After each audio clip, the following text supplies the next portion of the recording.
હાલ સમાચાર આવી રહ્યા છે। ભરૂચ જિલ્લાના જંબુસર તાલુકાના જંબુસરમાં આવેલ કષ્ટભજન હનુમાનજી મંદિરે ત્રીજા પાટોત્સવનો ભવ્ય આયોજન કર્યું। જંબુસરમાં ગાયત્રીનગર સોસાયટી, સરદારનગર સોસાયટી અને શ્રીરંગ અવધૂત નગર સોસાયટી પરિવારના સદસ્યો અને શ્રી કૃષ્ણ મંદિર અને શ્રી કષ્ટભજન હનુમાનજીના મંદિર અગાઉ ભવ્ય નવનિર્માણ કર્યું હતું। આજે કષ્ટભજન દેવ હનુમાનજીના મંદિરે ત્રીજા પાટોત્સવ નિમિત્તે સવારે પ્રભાત ફેરી 108 હનુમાન ચાલીસાના પાઠ તથા ભજન કીર્તનના આયોજન બાદ મહાઆરતી અને ત્યારબાદ મહાપ્રસાદીનું આયોજન કરવામાં આવ્યું હતું।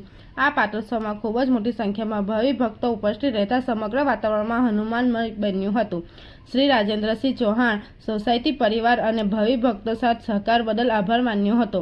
આ સમગ્ર આયોજન શ્રી રાજેન્દ્રસિંહ ચૌહાણે કષ્ટભજન મંદિરના પ્રમુખ શ્રી પૂનમભાઈ પટેલના માર્ગદર્શન હેઠળ કર્યું હતું। રિપોર્ટર દિવાન નજીર।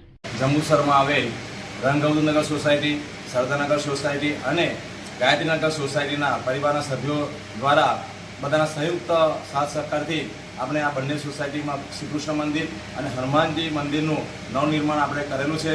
અને આજરોજ આપણે આ હનુમાનજી મંદિર ખાતે બીજો પાટોત્સવ અને હનુમાન દાદાનો આપણો જન્મોત્સવ નિમિત્તે સવારથી જ અમારે સરસ બધાના કાર્યક્રમોનું આયોજન કરવામાં આવેલું, જેમાં સવારે 6:30 વાગે સનાતન સોસાયટીમાં તમામ ભાવિ ભક્તોએ પ્રભાત ફેરી ફરેલા। ત્યાર પછી 7 વાગે આરતી, મહાઆરતીની અંદર પણ મોટી સંખ્યામાં અમારે ઘણા બધા ભક્તો ભેગા થયેલા। અને ત્યાર પછી 9 કલાકે 108 હનુમાન ચાલીસાના પાઠનું આયોજન કરવામાં આવેલું અને આખો દિવસ 9 થી 5 સુધી અમારો 108 હનુમાન ચાલીસાનો પાઠ ચાલ્યો। અને ત્યાર પછી મહાઆરતીનું આયોજન પણ અમે કરવામાં આવેલું અને મહાઆરતીના આયોજનની અંદર બધા ભાવિ ભક્તો મોટી સંખ્યામાં અહીંયા ઉપસ્થિત રહેલા। અને ત્યાર પછી 6 વાગે મહાપ્રસાદીનું આયોજન પણ કરેલું, જે પણ અમારે ખૂબ સરસ રીતે બધાના સાથ સહકારથી અને બહારના પણ અમારા ભક્તો તરફથી અમને ખૂબ સાથ સહકાર મળેલો।